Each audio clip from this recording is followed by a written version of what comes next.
Inilah mazhab petani dalam mencari rezeki. Jadi begini Bapak Ibu ya, mazhab petani itu tidak harus jadi petani ya. Saya ini istilah yang saya buat aja. Ada mazhab petani, ada mazhab pedagang. Pola pedagang adalah mereka yang hanya mau melayani transaksi dengan prinsip ada uang, ada barang. Ya, dia baru akan mau menolong, dia baru akan berbuat kebaikan kalau ada timbal baliknya. Kalau keuntungannya, bahasa ikannya wani piro, gitu ya. Orang yang dalam hidupnya selalu wani piro, kamu berani bayar saya berapa? Ini pada pedagang, ya. Dan dalam tanda kutip pedagang ini ada perilaku yang nilai kebaikannya di bawah petani. Misalnya, maaf ya, kalau Anda pedagang pakaian, terus ada orang minta donasi, kira-kira dikasih pakaian yang terbaru, model terbaru, atau yang sudah lawas tahun yang lalu? Hah? Ya, rata-rata dikasih yang jenis ya, didonasikan gitu ya. Sarung yang sudah nggak laku didonasikan, baju yang sudah nggak laku didonasikan, kan begitu. Tapi nek petani, jenengan baru panen pisang satu tandan, di situ yang atas matang, yang sisir 3, 4, 5 belum matang, kamu datang, jenengan mau kasih oleh-oleh, kasih yang mana? Kasih yang paling baik, gitu kan? Ada pisang matang gitu ya. Petani identik memberikan yang terbaik, gitu ya. Dia malu kalau ngasih yang busuk-busuk tuh malu begitu ya. Dipilih yang baik-baik.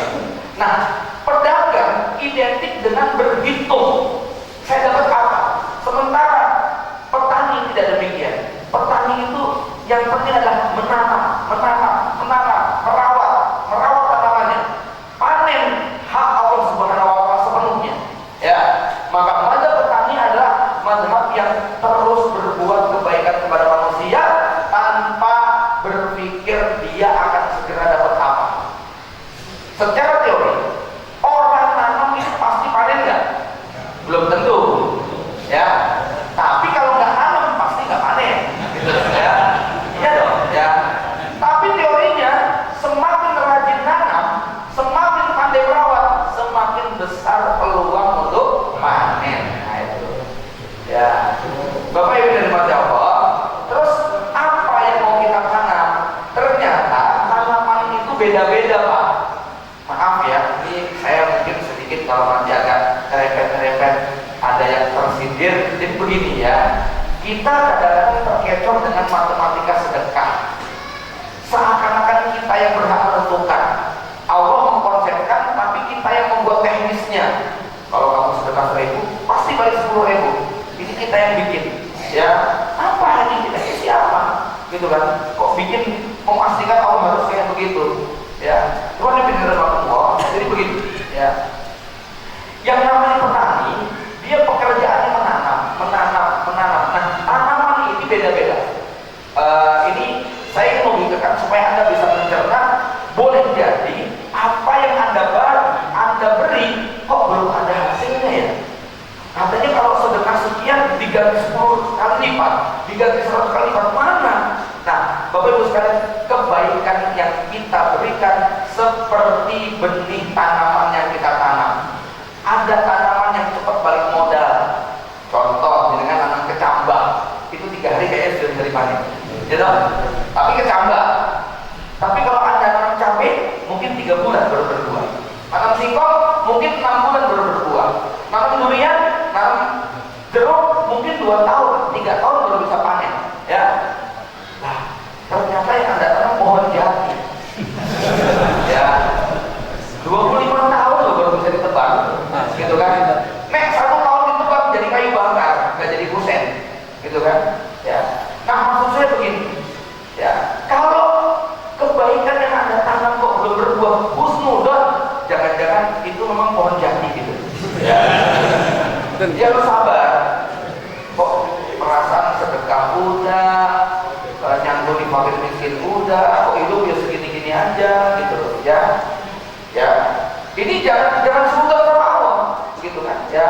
Nah, terus yang kita tanam apa dong? Tanam semuanya. Kecambah yang ditanam, singkong yang ditanam, cabai yang ditanam, durian ditanam, semua ditanam. Nanti kalau pas butuh, itu selalu ada dan enak. Ya. Wah, ini kayaknya makan coba tengok sampai depan jangan-jangan udah berbuah, begitu ya. Alhamdulillah, ternyata ini tanaman 2 bulan yang lalu sudah mulai keluar, gitu kan ya. Sore hari datang tamu, waduh kasih oleh-oleh apa ya? Coba tengok belakang kebun, jangan-jangan singkongnya udah gede-gede, ya. Itu singkong yang 6 bulan lalu kita tanam, kita cabut, alhamdulillah, kita kasih oleh-oleh dia, ya. Terus sampai tadi ya, semua yang kita tanam boleh jadi dia panen pada saat kita membutuhkan, ya. Anak kita 22 tahun sudah mau dilamar, aduh kita nggak punya biaya dari mana? Coba kita punya kebun di sana, jadi kita ternyata ada 500 batang, masya Allah, ya, ya bisa kita panen itu, gitu. Maksud saya begini ya, dalam hidup kita ini tentang fasanu yassirhu lil yusra, ya Pak, ya. Anda kalau rajin menanam kebaikan di mana saja, gitu kan ya, kapan saja, di mana saja, kepada siapa saja, dan kita nggak tahu apakah bentuk kebaikan itu di sisi Allah itu cabai, tomat, kecambah, durian, atau lain, itu udah kita pasrah sama Allah. Nah, tapi semakin banyak jenis kebaikan yang kita tanam, insya Allah dalam situasi apapun panen itu bisa kita dapatkan, gitu loh. Dan tapi kalau dengan cuma tanam 1 pot, begitu kan ya, jadi lah, begitu kan ya, aduh lama banget. Ini kan buat